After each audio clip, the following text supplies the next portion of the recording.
Computer basic course এর তৃতীয় পর্বে আপনাদের সবাইকে স্বাগতম। আজকে শিখব দ্বিতীয় পর্বের পরের ধাপ থেকে। তো আমার প্রত্যেকটা ভিডিওই ধাপে ধাপে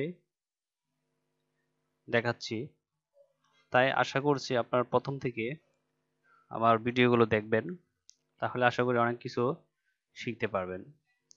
তো আমরা দ্বিতীয় পর্বে প্রথমেই মাউসের রাইট বাটনে ক্লিক করে আপনাদের দেখিয়েছিলাম যে একবার নিচের যে অপশনটা দেখতে পাচ্ছেন পার্সোনালাইজ, এখান থেকে। তো মোটামুটি এটার কাজ শেষ। তো আমি এখন আবার আপনাদের দেখাবো। আবার বলি যে আপনারা প্রথমে করবেন কি, মাউসের রাইট বাটনে ক্লিক করবেন।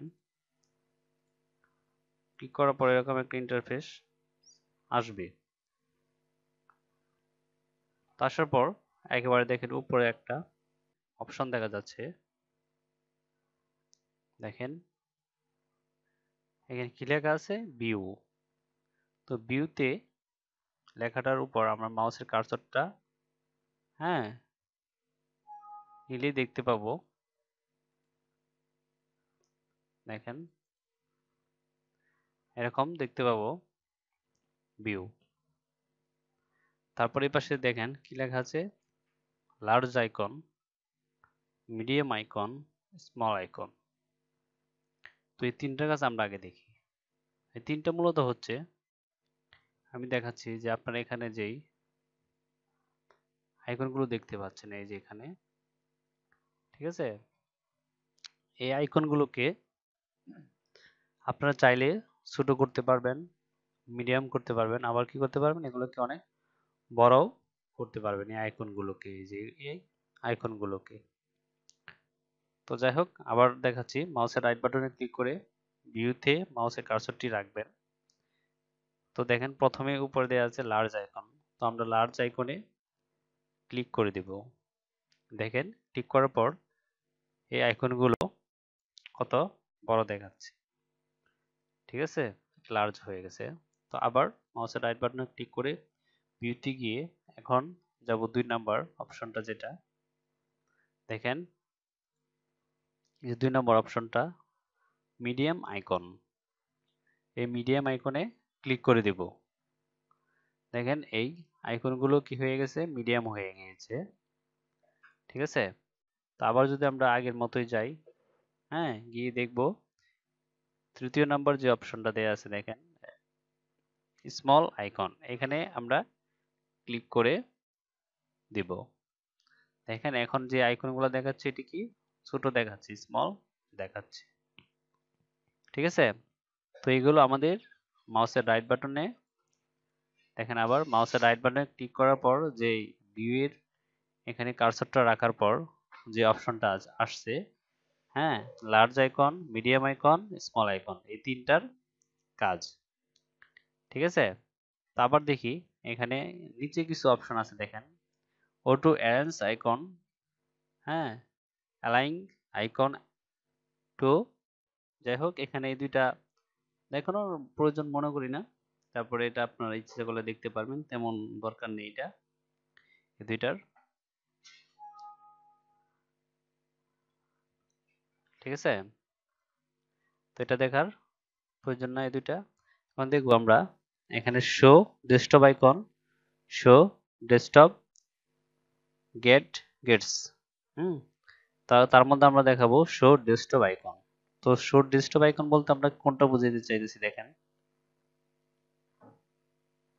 দেখেন আবার দেখাই, এই যে এখানে যে আইকনগুলো দেখতে পাচ্ছেন, এটাকে আমরা কিভাবে হাইড করব, বা কোনো কারণে যদি হাইড হয়ে যায় এখান থেকে, এখানে শো না করে, সেক্ষেত্রে আমরা কি করব, দেখেন আমরা তার জন্য মাউসের রাইট বাটন ক্লিক করে ভিউতে গিয়ে এখানে দেখেন লেখা থাকবে শো ডেস্কটপ আইকন। এখন দেখেন এই আইকনগুলো কি এখানে দেখাচ্ছে, শো করছে। তো এখন এটাকে আমি কি করব, হাইড করে ফেলবো। দেখেন এই যে এখানে শো ডেস্কটপ আইকনে ক্লিক করব, দেখেন এখানে কিন্তু এই আইকনগুলো কি হয়ে গেছে, হাইড হয়ে গিয়েছে। তো এরকম হয়ে গেলে আমরা আবার পুনরায় আগের অবস্থায় যাব, ভিউতে ক্লিক করে এই যে এখানে চলে যাব, শো ডেস্কটপ আইকন, এখানে গিয়ে আবার এখানে ক্লিক করে দিব। ক্লিক করার পর দেখতে পাচ্ছেন যে এই আইকনগুলো আবার চলে আসছে। তো আপনারা চাইলে এটা সহজেই দেখতে পারবেন বা শিখতে পারবেন। তো এগুলো আমাদের এটা। তো আবার দেখি এখানে আরেকটা অপশন বাকি রয়েছে, শো ডেস্কটপ। এই যে এখানে যে লেখাটা দেখতে পাচ্ছেন এটা, এখানে ক্লিক করলে আসলে তেমন একটা দরকার নেই। হ্যাঁ, আপনারা এটা দেখে নেবেন, এটা প্রয়োজন বোধ করছি না।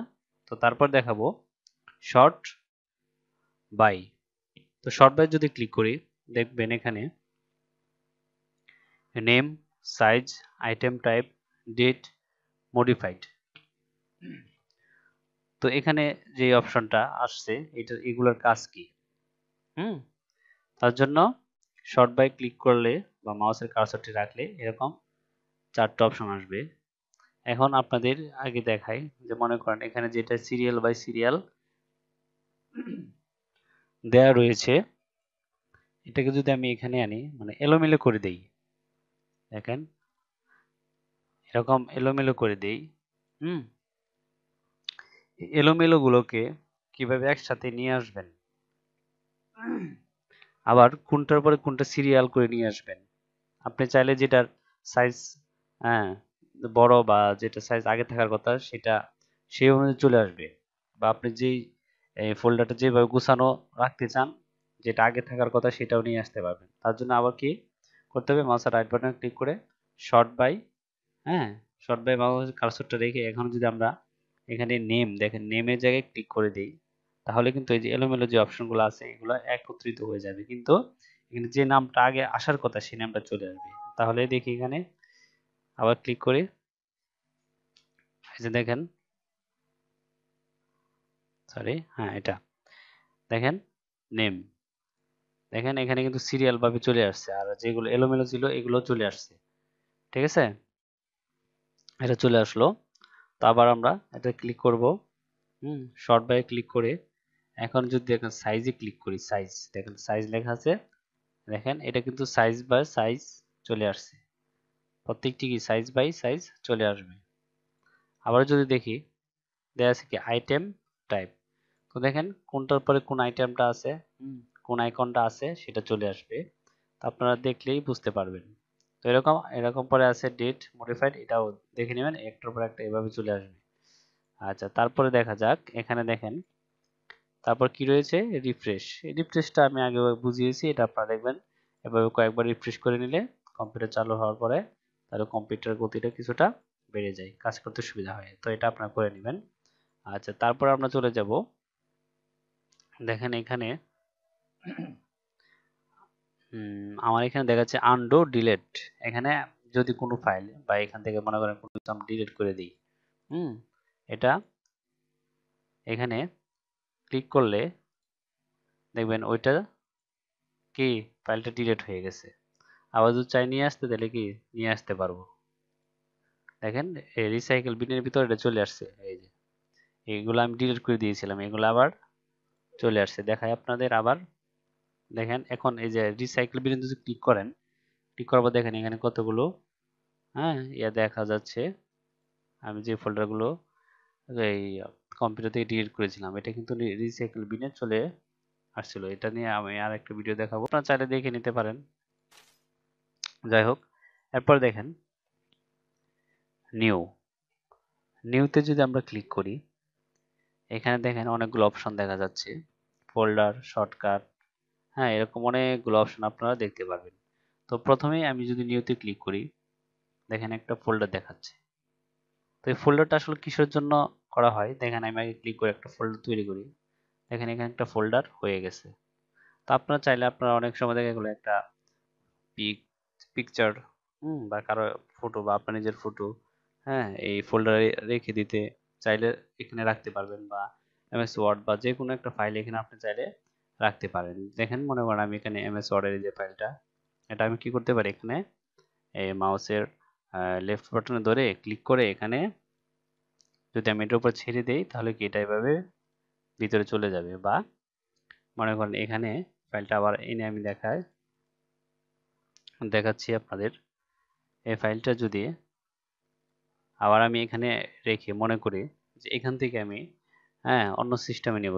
সিস্টেমে দেখেন মাউসের রাইট বাটনে ক্লিক করলে এখানে এরকম অনেকগুলো অপশন দেখাবে। আপনি যদি এখান থেকে চান যে আমি একেবারে এই ফোল্ডারটা এখান থেকে ফোল্ডারটা কাট করে নিয়ে যাবো, এখানে আর থাকবে না, বা কপি করে নিয়ে যাবো, কপি করে নিয়ে গেলে আপনার এখানে যেটা আছে থাকবে, তো এটাই আবার ভিতরে কপি হয়ে চলে যাবে। তো আমি যদি কাট করে নিয়ে যাই তো এখান থেকে একবার চলে যাবে, দেখেন কাট। কাটের মধ্যে ক্লিক করলে এটা ওপেন করব, ওপেন করার পর পেস্ট করে দিলে দেখেন এর ভিতর চলে আসছে। আপনি যে কোনো এই জিনিস এটার ভিতর রাখতে পারবেন ফোল্ডারের ভিতর, এবং ফোল্ডারের নামটা আপনি ইচ্ছা করলে এখান থেকে কি করতে পারেন, যে কোনো একটা নাম দিতে পারেন। এর জন্য কি করতে হবে, আপনার মাউসের লেফট বাটনে এখানে রেখে ক্লিক করতে হবে। দেখেন ক্লিক করলে এখানে আপনি যে কোনো একটা নাম দিয়ে দিতে পারেন আপনাদের সুবিধার মতো। আপনি যে নামে এখানে রাখলে আপনার মনে থাকবে সেটা দিয়ে দিতে পারেন। দেখেন আমি এখানে লিখে রেখেছি ওয়ার্ড, এটা এখানে রেখে দিলাম। তো যাই হোক, আবার আগেরটা দেখাচ্ছি। মাউসের রাইট বাটনে ক্লিক করে যে নিউ ফোল্ডারটা, মানে যে নিউ অপশনটা আছে এখান থেকে গিয়ে আপনি শর্টকাট লিখতে পারেন। শর্টকাটে মনে করেন এই ফাইলটাই আবার শর্টকাটে আপনারা করতে পারবেন। তো এটা দেখানোর দরকার নাই। এখন আরেকটা জিনিস দেখা দরকার আছে যে আপনারা যদি কোনো কিছু এই দেখেন এখানে যে টেক্সট ডকুমেন্ট, এখান থেকে একটা ফোল্ডার করতে পারেন। দেখেন এর ভিতরে আপনার অনেক গুরুত্বপূর্ণ জিনিস রাখতে পারেন লিখে, এই যে এখানে ঠিক আছে টেক্সট ডকুমেন্ট, এখান থেকে এটা তৈরি করতে পারেন। তারপর যেটা দেখাবো সেটা হচ্ছে স্ক্রিন রেজুলেশন। এই স্ক্রিন রেজুলেশনটা দেখেন, এই যে এখানে আমি দেখাচ্ছি। এই যে এখানে যে আপনারা নিচে নিয়ে আসেন স্ক্রল ডাউন করে, দেখেন এটা কিন্তু কি হয়ে গেছে, ছোট হয়ে গেছে। দেখেন এই যে ছোট, এটা বড় দেখাচ্ছে। দেওয়ার পর আপনারা যদি মনে করেন এটা নিচে নিয়ে রাখবেন, ছোট করবেন, তা আসলে অবশ্যই এটা কি হয় দেখি। এই যে এখানে অ্যাপ্লাই, ওকে দিব। ওকে দিব, দেওয়ার পর দেখেন এরকম কি অনেক বড় দেখাবে। দেখেন এটা যেন কেমন দেখাচ্ছে, তাই না? অনেক বড় দেখাচ্ছে। তো আবার আমরা কি করি, এটা এখান থেকে গিয়ে আগের মতো করে দেই, তাহলে এটা ক্লিয়ার হয়ে যাবে। ঠিক আছে, দেখি একটু ওয়েট করেন। দেখেন আগের অবস্থায় চলে আসবে। এরকম ভাবে আপনারা এটা দেখে নিতে পারেন। তো আজকে এ পর্যন্ত থাকুক ভিডিওটা।